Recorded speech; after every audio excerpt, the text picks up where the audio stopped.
And then in 1973, the land itself came under attack. Huge moving sand dunes had rolled in from the coast to threaten the fertile southern farmlands of Shalanbool. From its earliest days, the revolution had tried to contain them, but despite willing volunteers, its resources were limited. Something had to be done, something definitive, something on a national scale, and plans were drawn up for the battle ahead.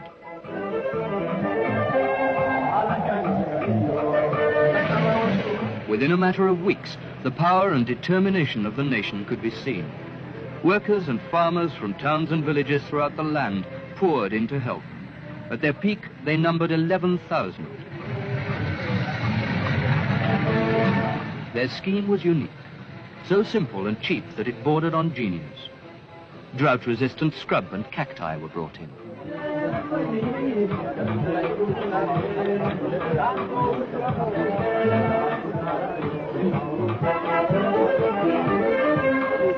Beneath a thin scattering of topsoil, these were planted in rows to bind the dunes and hold them.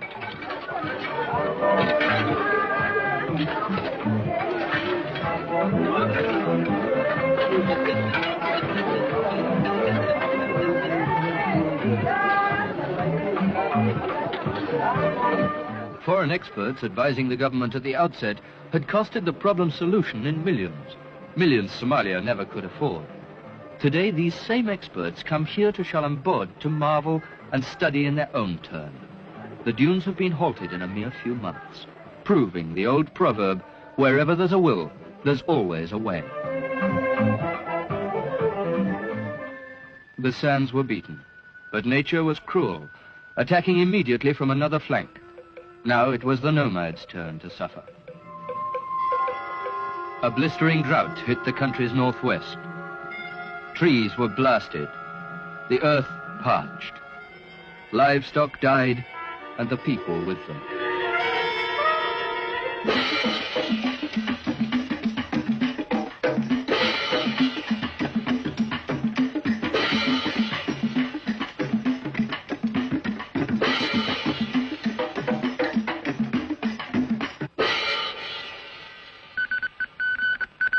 Appeals for help poured in from the afflicted zones. Government supplies were rushed to the stricken region, followed by massive international aid.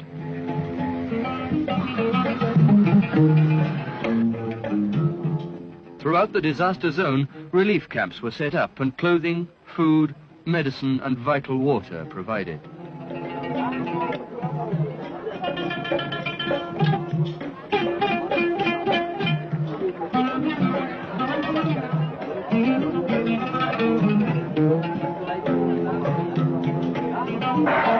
An early visitor to the zone was President Siad himself, come to judge with his own eyes the extent of the damage and the effect of the relief work. As he walked among the victims, his distress was plain to see.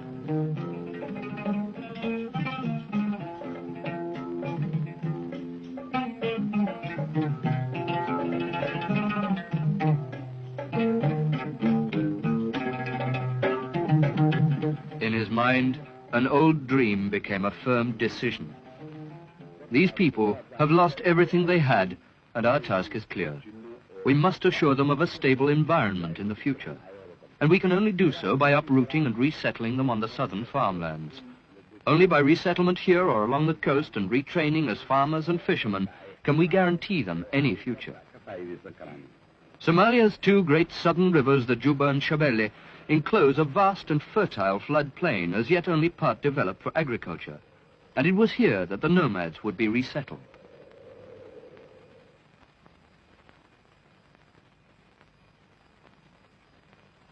The operation was far from easy. 120,000 people had volunteered to make the move and traveled from the relief camps to a central dispersal point in the north. From here, they would be transported to their new homes in the south and east in one great move by road and air. For the future farmers were settlements at Kotemwari, Sablale, and Dujuma. For the fishermen at Brawe, Ail, and Adale.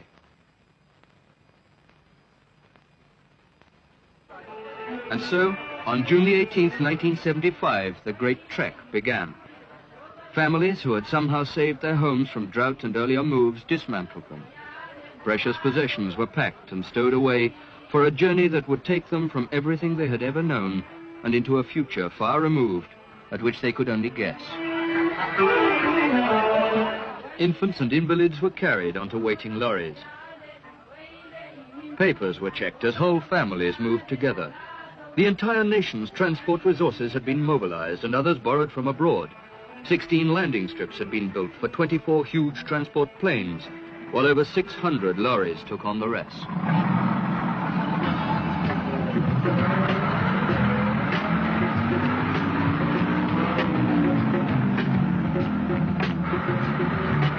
In lorry after lorry, covering hundreds of miles, the new farmers moved south. Within days, the first arrivals reached Kurtimwari, and local people turned out by the score to greet and welcome them to a new life far removed from the old.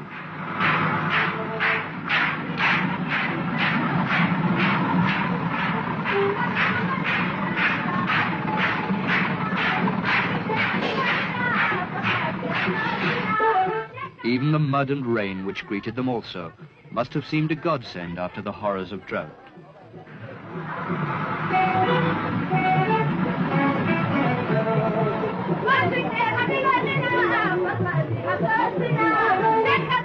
Neat rows of tents stood ready and waiting as temporary accommodation for those whose houses had been destroyed back in the north. While those who had saved theirs set to quickly rebuilding them in the new settlement. Meanwhile, the future fishermen were also on the move, southwards and east to their new homes along the coast.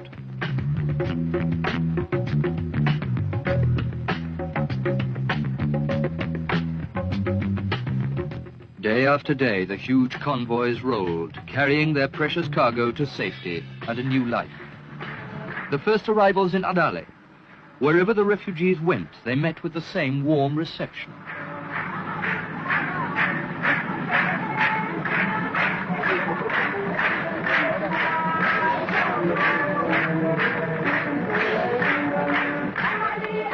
Here too, as in Kurtimwari, houses had to be built to accommodate the new settlers.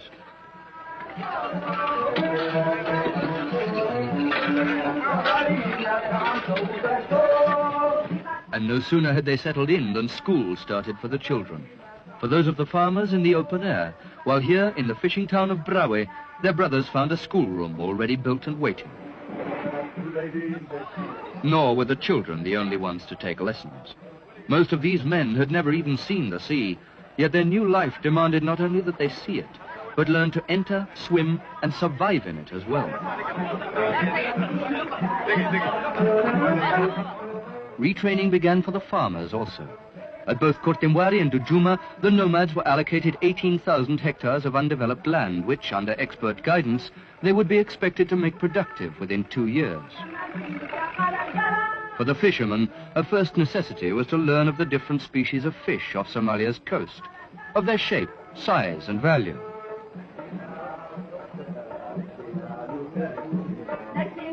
While the farmers learned of the best crop strains to plant in a given soil.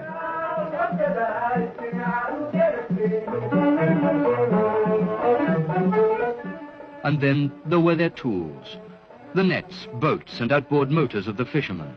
Without knowledge and care of these, however would they survive? Fishing is one thing, showing instant returns. Farming is different, needing more time and repaying its errors far more harshly. Here, patience and great thoroughness in preparing their land were the lessons the new farmers had to learn.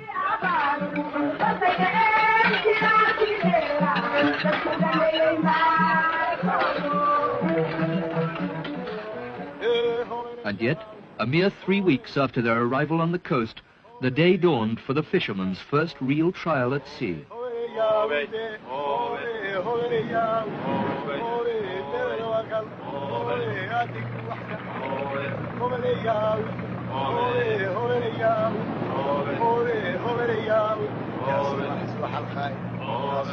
As the first nets were cast, so inland the farmers sowed the seeds of their first harvest.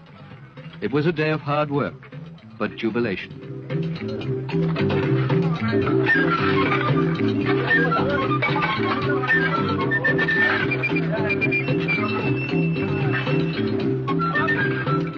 Certainly for the fishermen, their first outing was successful.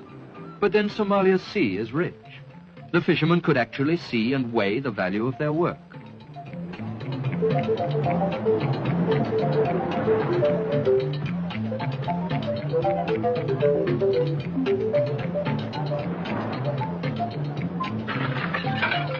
For the farmers, success was not so instant. They had to have faith. But still, their hopes were high that what they had ploughed and sown would soon enough flourish also to repay them for their trust.